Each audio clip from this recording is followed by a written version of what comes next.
నమస్కారం. సంజయ్ సమయం న్యూస్ కి స్వాగతం. హెడ్లైన్ చూద్దాం. తొలి 5 సంతకాలపై సీఎం చంద్రబాబు ఆసక్తికర వ్యాఖ్యలు. సచివాలయంలోని తన ఛాంబర్లో బాధ్యతలు స్వీకరించిన సీఎం చంద్రబాబు.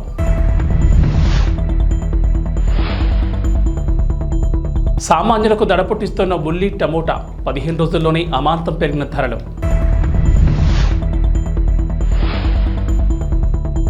తెలంగాణకు వాతావరణ హెచ్చరిక, పలు జిల్లాల్లో వర్షాలు. చంద్రబాబు ప్రమాణ స్వీకారం సందర్భంగా కేంద్ర హోంమంత్రి అమిత్ షా తనను మందలించారంటూ వైరల్ అవుతున్న వీడియోను మాజీ గవర్నర్ తమిళిసై ఖండించారు. అమిత్ షా హావభావాలను కొందరు తప్పుగా అర్థం చేసుకున్నారన్నారు. ఆయనకు తనకు భవిష్యత్ కార్యాచరణపై సూచనలు మాత్రమే చేశారని తమిళిసై వివరణ ఇచ్చారు. 2024 ఎన్నికల తర్వాత తాను తొలిసారిగా హోంమంత్రి అమిత్ షాను కలిశారన్నారు. ఈ సందర్భంగా ఆయన తనను పిలిచి ఎన్నికల అనంతరం తీసుకోవాల్సిన చర్యలు, ఎన్నికల్లో తాను ఎదుర్కొన్న సవాళ్ల గురించి అడిగారన్నారు. తాను మరింత విపులంగా చెప్పేందుకు ప్రయత్నించారన్నారు. అయితే ఆయన సమయాభావం కారణంగా క్షేత్రస్థాయిలో మరింత విస్తృతంగా పనిచేయాలని మాత్రమే చెప్పారన్నారు. ఈ ఘటన చుట్టూ నెలకొన్న ఊహాగానాలకు ముగింపు పలికేందుకే ఈ వివరణని ఆమె ఎక్స్లో ఓ పోస్ట్ పెట్టారు. ఇటలీ పార్లమెంట్లో షాకింగ్ ఘటన చోటు చేసుకుంది. ఓ బిల్లు విషయంలో అధికార ప్రతిపక్ష పార్టీ ఎంపీలు ఒకరిపై మరొకరు ముష్టిఘాతకాలు కురిపించుకున్నారు. స్పీకర్ పోడియం ముందుకు వచ్చిన ఎంపీలు చట్టసభల గౌరవాన్ని మరిచి తన్నుకోవడం సంచలనంగా మారింది.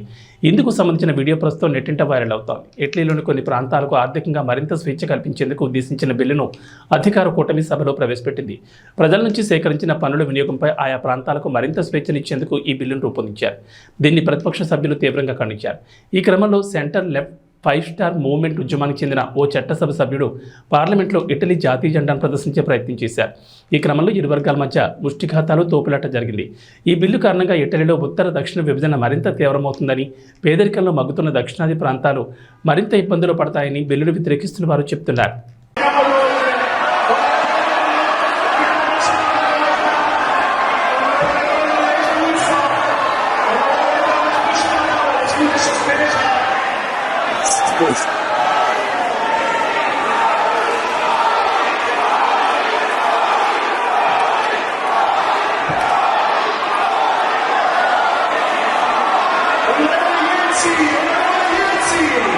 ఏపీ ముఖ్యమంత్రిగా టీడీపీ అధినేత నారా చంద్రబాబు నాయుడు గురువారం బాధ్యతలు స్వీకరించారు. అమరావతిలోని సచివాలయం మొదటి బ్లాక్లో సాయంత్రం 4:41 బాధ్యతలు చేపట్టారు. వేద పండితులు పూజలు నిర్వహించిన అనంతరం ఆయన బాధ్యతలు తీసుకున్నారు.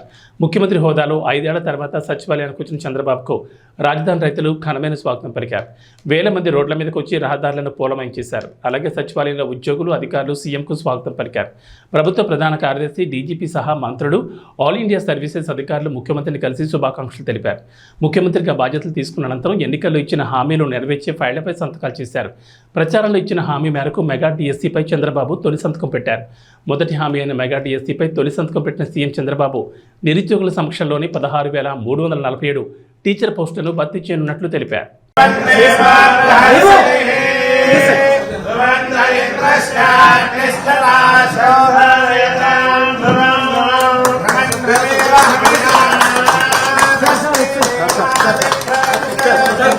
ఈరోజు మీ అందరి కోసం ఎన్నికల్లో కూడా ఉద్యోగాలు లేవని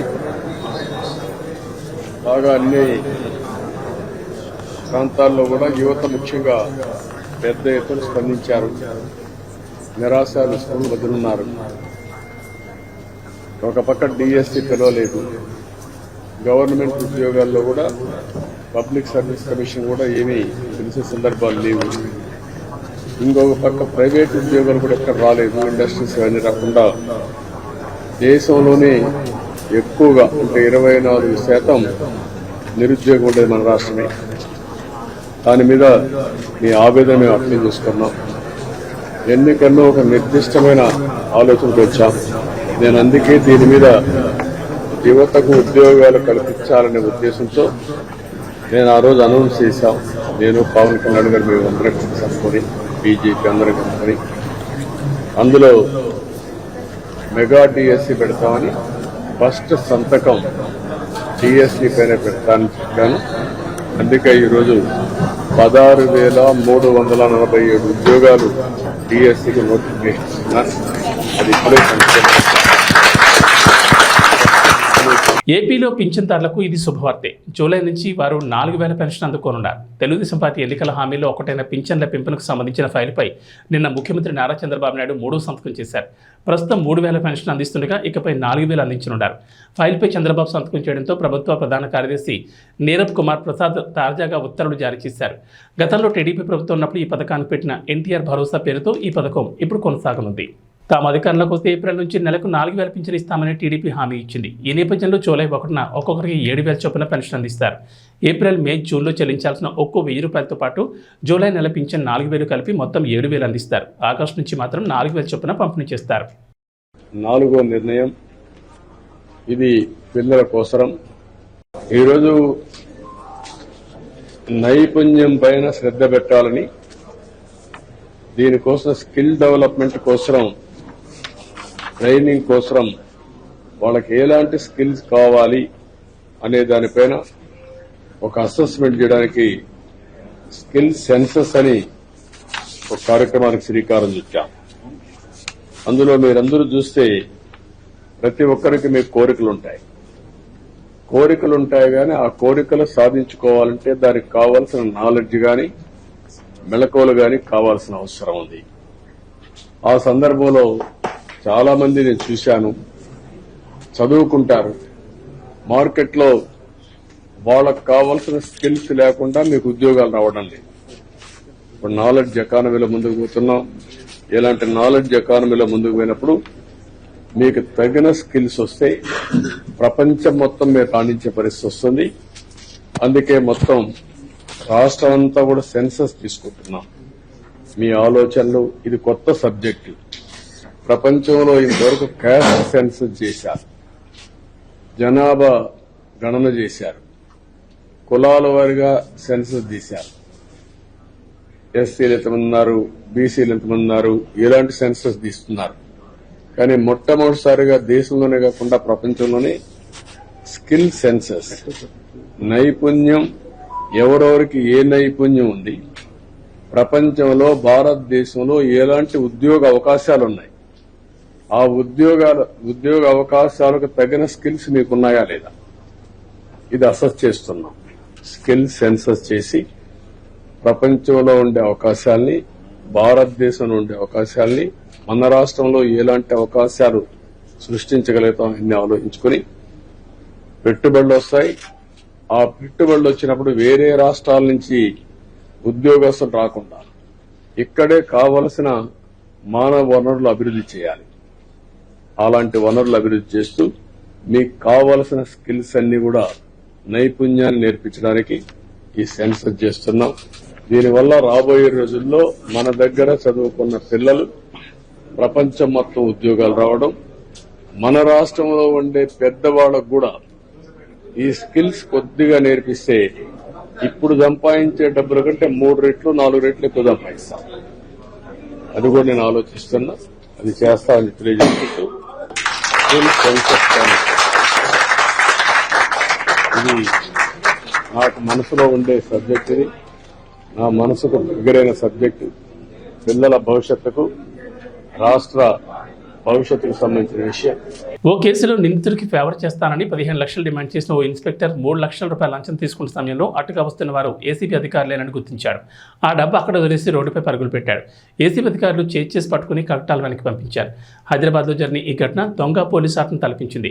తన వ్యాపార విస్తరణకు సలహాలు ఇస్తానని చెప్పి లక్షలాది రూపాయలు తీసుకుని మోసం చేశాడంటూ బోయిన్పల్లికి చెందిన కన్సల్టెంట్ మణిరంగస్వామి అయ్యర్పై అల్వాల్కు చెందిన ఫార్మా వ్యాపారి సివిఎస్ సత్యప్రసాద్ సిసిఎస్లో ఫిర్యాదు చేశాడు. ఈ కేసును EOW team 7 inspector Chamakura Sudhakar దర్యాప్తు చేస్తున్నారు. సీఐని కలిసిన నిందితుడు మణిరంగస్వామి కేసును మాఫీ చేయాలంటూ బేరసారాలు మొదలుపెట్టాడు. ఇద్దరి మధ్య 15 లక్షలకు బేరం కుదిరింది. అందులో భాగంగా గతంలో 5 లక్షల అడ్వాన్స్ ఇచ్చాడు. తమ పిల్లలను ప్రైవేట్ స్కూళ్లకు పంపడానికి తల్లిదండ్రులు మొగ్గు చూపుతున్నారు. ఉచితంగా ప్రభుత్వ పాఠశాలలో నాణ్యమైన విద్యను అందిస్తున్నా డబ్బులు ఖర్చు చేసి మరీ ప్రైవేట్ బడుల్లో చేర్పిస్తున్నారు. కొంచెం పేరున్న స్కూళ్లకైతే అడ్మిషన్ల కోసం విపరీతమైన పోటీ ఉంటుంది. విద్యార్థులు లేక సర్కారీ బడులు మూతపడుతున్నాయని రోజు వార్తల్లోనూ చూస్తూనే ఉన్నాం. కానీ ఓ ప్రభుత్వ పాఠశాలలో ప్రవేశాల కోసం తల్లిదండ్రులు గేట్ల వద్ద పడిగాపులు కాస్తున్నారు. దయచేసి మా పిల్లల్ని మీ బడిలో చేర్చుకోండి అని అక్కడ ఉపాధ్యాయులను బతిమలాడుకుంటున్నారు. ఆ పాఠశాలలో నో అడ్మిషన్ బోర్డు పెట్టారంటే డిమాండ్ ఎంతలా ఉందో అర్థం చేసుకోవచ్చు. ఈ ఏడాదే కాదు, గత 9 ఏళ్ల నుంచి ఇదే జరుగుతోంది. అదే సిద్దిపేటలోని ఇందిరానగర్ జిల్లా పరిషత్ ఉన్నత పాఠశాల. కర్నూలు జిల్లా పెద్దకడపూరు మండల పరిధిలో కంబాలదిని గ్రామంలో స్కూల్ గ్రౌండ్లో వాటర్ ట్యాంక్ ఉండేది. ఎప్పుడైనా ప్రమాదం జరగవచ్చని దాన్ని తీసేయాలని తెలప సగం పనులు మాత్రమే చేసి వదిలేశారు. ఎంపీయూపీ స్కూల్ వంటగది కిటికీలని, క్వాలిటీ లేని రేకులు, శీలం పట్టిన స్టీల్ రాడ్లు, దారుణమైన మరమ్మతులు చేసి చేతులు దులుపుకున్నారు. లక్షకు పైగా రూపాయలు వంటగది మరమ్మతు పనులకు వస్తే 4 రేకులు, స్టీల్ రాడ్లు తప్ప మరమ్మతులు ఇంకేమీ జరగలేదు. వెంటనే సంబంధిత అధికారులు వంటగది మరమ్మతులు చేపించారని, లేకపోతే గ్రామ ప్రజలందరూ కూడా కర్నూలు కలెక్టర్ ఆఫీస్కి వెళ్తామని హెచ్చరించారు. వంటగది మొత్తం చీలికైన గోడగా మారింది.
అన్నమయ్య జిల్లా తంబళ్లపల్లి ఫీల్డ్ అసిస్టెంట్పై సర్పంచ్ పైశాచిక దాడి చేసి హత్యాయత్నానికి పాల్పడిన ఘటన శుక్రవారం ఉదయం పెద్దమండే మండలంలో కలకలం రేపుతోంది.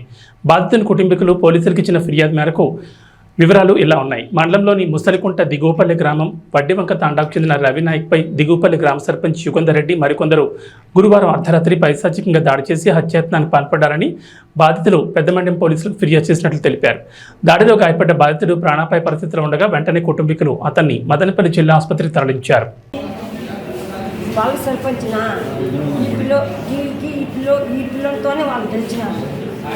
వీళ్ళకు వాళ్ళకు గెలిచిన తర్వాత వాళ్ళు ఇంతకుముందు జగన్ కల్లో ఉన్నాడు, ఇప్పుడు ఆ పార్టీ వదిలేసి టీడీపీ కల్లో ఉన్నారు. ఇప్పుడు గెలిచిన తర్వాత వీళ్ళిద్దరు కొట్లాడుకొని అలిగి ఉండిన తర్వాత గ్యాలరీ ఇంట్లో ఎంత 10 గ్యాలరీ పోయి గ్యాలరీలో ఉన్నప్పుడు మేము ఫోన్ చేస్తే వాన్ పిలుస్తుంది, మేము రాగానే వాన్ మించినట్టు వస్తారని అప్పుడు వాళ్ళే వచ్చే దారిలో ఫోన్ చేసి పిల్లలకి వాళ్ళ ఇంటికి తోడుకొని పోయి మందు తాగి వీరేంద్ర, దయారెడ్డి, రమణారెడ్డి, వాళ్ళమ్మ జయమ్మ, వాళ్ళ 4 పట్టుకొని వాళ్ళ ఇంటికాడ జరిగింది.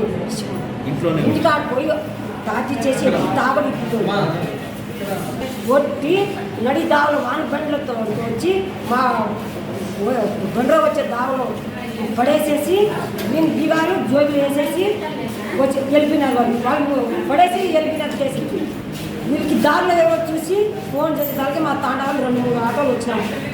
వస్తే వెళ్ళి పడుకొని ఉన్నాడు. నీళ్ళు పోసే వాళ్ళే దిక్కు దారి ఎవరు లేదు. మా ఊరు వాళ్ళు 2-3 ఆటోలు వచ్చి మేము చూసి అంబులెన్స్కి వాళ్ళే ఎవరో ఫోన్ చేసినప్పుడు అంబులెన్స్ వేసుకొని తమ్మలపల్లి వస్తే తనకంత గాయాలు ఉన్నాయి. మేము మా వాళ్ళ కాదు, మేము చూడము, మనపల్లికి తీసుకోకుండా వాళ్ళే ఫోన్ చేసి అంబులెన్స్ మాత్రం కొంటున్నారు. కోరుట్ల ఆర్టీసీ బస్టాండ్లో సెక్యూరిటీ గార్డ్పై కత్తితో దాడి చేశారు. సాగర్ సెక్యూరిటీ గార్డుగా విధులు నిర్వహిస్తున్నాడు. తాపీ మేస్త్రిగా పనిచేస్తున్న ఛత్తీస్గఢ్కు చెందిన లోకేష్ అతని భార్య నుండి బస్టాండ్లో ఉన్నారు. లోకేష్ మద్యం తాగి బస్టాండ్లో గోల చేస్తుండడంతో సాగర్ మందలించాడు. దీంతో లోకేష్ అతనిపై కత్తితో దాడి చేశాడు. వెంటనే అప్రమత్తమైన గార్డ్ అతని కత్తిని తీసుకుని అడ్డుకున్నాడు. అతన్ని పోలీసులకు అప్పగించారు.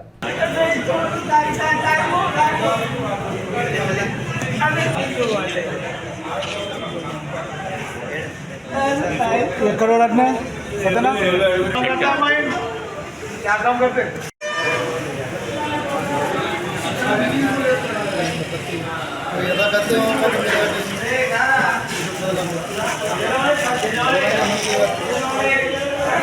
కంపల్సరీ చెప్పుకోవాలి ప్రజలకు ఇబ్బంది కాకుండా కంపల్సరీ చెప్పుకోవాలి రేపే సార్ ఏ ఊరు వాళ్ళు నిద్ర ఎట్లా లేదు నిద్రలో ఎట్లా డిస్టర్బ్ చేసినాం ఎవడే పెట్టుకున్నాడు ఇక ఇందులో ఇష్టం వచ్చినట్టు ఇప్పుడే మొదలెట్టి ఇలాగనే ఊరుకున్నా ఆరోగ్యం షాప్ ఉన్నది కదా వాళ్ళు కూడా పోలీసు వాళ్ళు ఉన్నారు చెప్పినప్పుడు వెళ్ళిపోవాలి బాబు వెళ్ళిపోవాలి ఆయన కూడా ఏం ఉండేది ఆడి మీదనే మాట్లాడు అయినా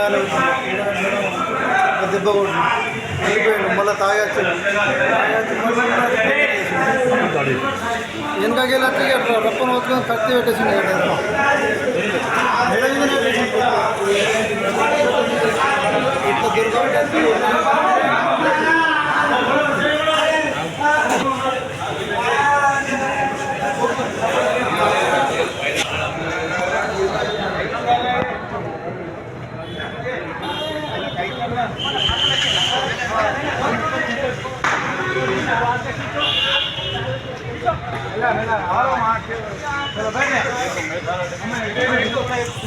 ప్రకాశం జిల్లా కొత్తపట్నంలో అధికారులందరూ సమష్టి కృషితో జిల్లాలో ఎన్నికల ప్రక్రియ విజయవంతంగా ముగిసిందని కలెక్టర్ ఏఎస్ దినేష్ కుమార్ అన్నారు. సార్వత్రిక ఎన్నికల విధుల్లో పాల్గొన్న అధికారులు, వివిధ శాఖలకు చెందిన నోడల్ ఆఫీసర్లు, ఈఆర్ఓలు, ఇతర శాఖల జిల్లా అధికారులు, సిబ్బందికి స్థానిక నల్లూరి గార్డెన్స్ రిసార్ట్స్ లో కలెక్టర్ ఆత్మీయ సమావేశం ఏర్పాటు చేశారు.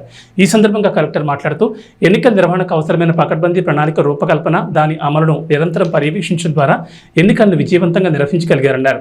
జిల్లా స్థాయి మొదలుకొని గ్రామ స్థాయి వరకు అధికారులు, సిబ్బందికి ఆ దిశగా శిక్షణ కార్యక్రమాలు నిర్వహించడం ద్వారా ఎలాంటి ఆటంకాలు లేకుండా ఎన్నికల ప్రక్రియ ముగియడంతో పాటు పోలింగ్ శాతంలో రాష్ట్రంలోని ప్రకాశం జిల్లా ప్రథమ స్థానంలో నిలిచిందన్నారు. జిల్లాలో ఎన్నికల విధుల్లో పాల్గొన్న అధికారులు, సిబ్బందికి ఆయన ప్రశంసా పత్రాలు అందజేశారు.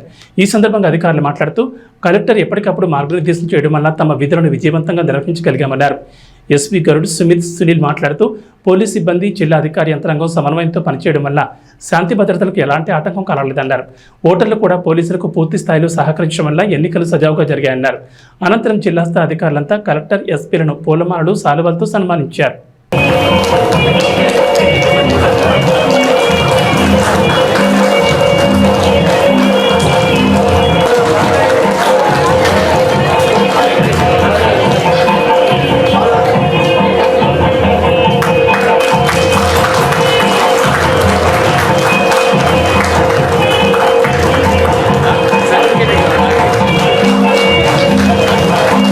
ట్రైనింగ్ కంప్లీట్ చేసుకుని 97 తహసీల్దార్ అయ్యేటప్పుడు నేను ఎట్లా కూర్చుంటే సీనియర్ తహసీల్దార్స్ ఉండేవారు. ఏదైనా కలెక్టరేట్ నుంచి సూపరింటెండెంట్ గారు ఎవరో చెప్పారు, well experience with the issues, facts, acts, rules, ఇంకా ఏమైనా ఉందా నేను చూసుకుంటాను అని చెప్పి అడిగాలని చెప్పి టార్గెట్ చెప్పేసి వెళ్ళిపోయేవారు. కానీ ఇప్పుడు ఏంటంటే ఓవర్ పీరియడ్ ఆఫ్ టైం ఈ ఎలక్షన్స్ చూస్తే నా సర్వీస్లో ప్రతిదీ స్కూల్ ఫీడింగ్ అయిపోయి ప్రతిదీ ఒక వర్క్షాప్ అనుకున్నా లేకపోతే మరొకచ్చు. కానీ అన్నిసార్లు ఈ సపోర్ట్ అనేది దొరకదండి. ఇది దయచేసి మనం దృష్టిలో పెట్టుకోవాలి. ముఖ్యంగా భవిష్యత్తున్న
ఏదైనా ఒక ప్రాబ్లం ఉండి రీపోలింగ్ అవుతే then the entire exercise gone wasted.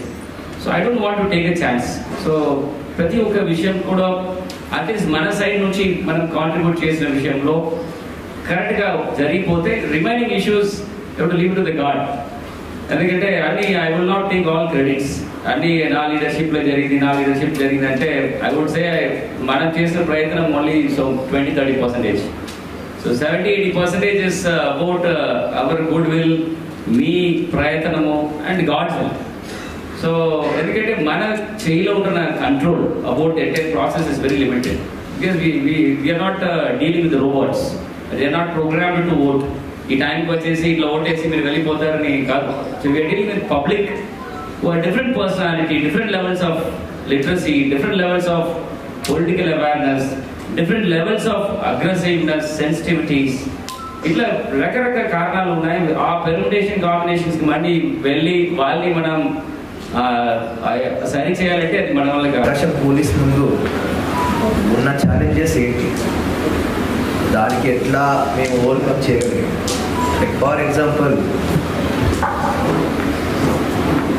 ఇప్పుడే జేసీ గారు చెప్పారు, మీ దగ్గర ఉన్న అన్ని ప్రొసీడింగ్లు మీరు పెన్ డ్రైవ్లు పెట్టి మేమంతా కంపైన్ చేసి నెక్స్ట్ ఎలక్షన్కి వాడతారు. సరే, ఎప్పుడు వచ్చాను డిస్ట్రిక్ట్లో ఛార్జ్ తీసుకున్నాను, నెక్స్ట్ డే అడిగాను ఎస్పీ ఏమడుగుతారు, నెక్స్ట్ డే బందోబస్తుకి ఒకటే పని, బందోబస్తుకి పాత బందోబస్తు స్కీమ్ ఉంటుంది 2019.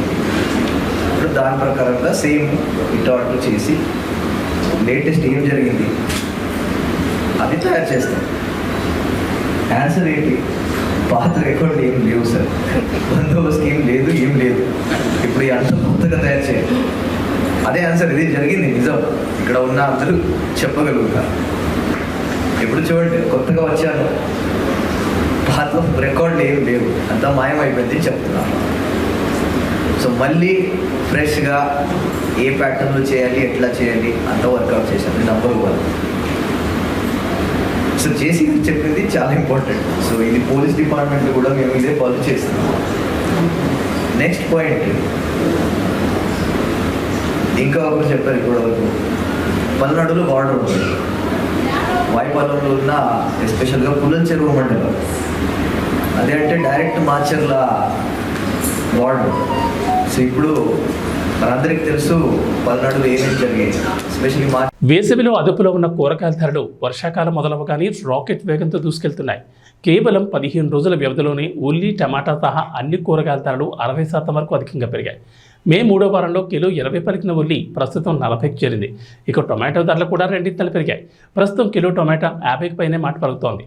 వంకాయలు, బీన్స్, క్యారెట్, బీట్రూట్, క్యాప్సికమ్, సొరకాయ, కాకరకాయ తదితరాలతో పాటు పచ్చిమిర్చి, పుదీనా, కొత్తిమీర, ఇతర ఆకుకూరల ధరలు రెట్టింపయ్యాయి. T20 ప్రపంచ కప్ 2024లో భాగంగా తొలి 2 మ్యాచ్ల్లో విజయం సాధించలేకపోయిన డిపెండింగ్ ఛాంపియన్ ఇంగ్లాండ్ 3వ మ్యాచ్లో పంజాబ్ విసిరింది. పత్తికొన్న ఒమన్ను చిత్తుచిత్తుగా ఓడించింది. ఒమన్పై 3.1 ఓవర్లలోనే ఇంగ్లాండ్ విజయం సాధించడంతో ఈ మ్యాచ్ గూగుల్లో టాప్ ట్రెండ్గా నిలిచింది. ఈ మ్యాచ్లో తొలుత బ్యాటింగ్ చేసిన ఒమన్ను 47 పరులకి కుప్పకూలింది ఇంగ్లాండ్. అనంతరం కేవలం 19 బంతుల్లోనే లక్ష్యాన్ని చేసేసి 2 పాయింట్లతో పాటు భారీగా నెట్ రన్ రేట్ను మెరుగుపరుచుకుంది. ఈ విజయంతో పాయింట్ల పట్టికలో 5వ స్థానం నుంచి 3వ ప్లేస్కి ఎగబాకింది. అంతేకాకుండా ఈ మ్యాచ్ ముందు వరకు సన్నగిలిన సూపర్ హిట్ అవకాశాలను ఇంగ్లాండ్ జట్టు గణనీయంగా మెరుగుపరుచుకుంది. మాస్కా Das Vishwaksen rural action drama gangs of Godavari రీసెంట్గా రిలీజ్ అయ్యి ఆడియన్స్ను ఆకట్టుకుంది. అయితే భారీగా ఆశలు పెట్టుకున్న మూవీ టీంకి రిజల్ట్ అంతగా కిక్కివ్వలేదు. కృష్ణ చైతన్య దర్శకత్వం వహించిన ఈ చిత్రంలో నేహా శెట్టి హీరోయిన్గా నటించింది. అంజలి కీలక పాత్రలో కనిపించింది. తాజాగా ఈ సినిమా ఓటీటీలోకి వచ్చేసింది. ఈ చిత్రం ఇప్పుడు నెట్ఫ్లిక్స్లో ప్రసారమవుతోంది. ఒరిజినల్ వెర్షన్ అయిన తెలుగుతో పాటు తమిళం, కన్నడ, మలయాళంలో ఈ సినిమా అందుబాటులోకి వచ్చింది. థియేటర్ సంగతి పక్కన పెడితే ఓటీటీలో ఏ మేరకు ఆకట్టుకుంటుందో చూడాలి. మరి ఈ చిత్రంలో నాజర్, సాయి కుమార్, హైపరాది, గోపరాజు రమణ వంటి నటులు కీలక పాత్రలో కనిపించారు. యువన్ శంకర్ రాజా సంగీతం అందించిన ఈ ప్రాజెక్టును ఫార్చ్యూన్ 4 సినిమాస్తో కలిసి సితారా ఎంటర్టైన్మెంట్స్ నిర్మించింది. ఇక ఇందులో ఆయేషా ఖాన్ ఐటెం సాంగ్ మాత్రం మంచి ఊపునిచ్చింది. ఇక వాతావరణ విషయానికి వస్తే తెలంగాణలో వర్షాలు కొనసాగుతున్నాయి. రాష్ట్రంలోకి నైరుతి ఋతుపవనాలు ఈ నెల 3న ప్రవేశించగా 20 రోజుల్లోనే అన్ని జిల్లాలకు విస్తరించాయి. అలాగే ద్రోణి ప్రభావంతో రాష్ట్రమంతటా వర్షాలు పడుతున్నాయి. ఇవాళ కూడా రాష్ట్రంలో మోస్తరు వర్షాలు కురిసే అవకాశం ఉందని వాతావరణ శాఖ తెలిపింది. అక్కడక్కడ పిడుగులు కూడా పడతాయని తెలిపారు. అయితే రాష్ట్రంలో ఈ నెల 18 నుంచి 3 రోజుల పాటు ఉరుములు మెరుపులతో కూడిన తేలికపాటి నుంచి ఓ మోస్తరు వానలు పడతాయని అంచనా వేస్తున్నారు. కొన్ని జిల్లాల్లో భారీ వర్షాలు నమోదయ్యే అవకాశం ఉంది అంటున్నారు. జూన్లో సాధారణ వర్షపాతమే ఉంటుందని వాతావరణ శాఖ అధికారులు తెలిపారు. ఏవీ బులెటిన్ విశేషాలు. నమస్కారం.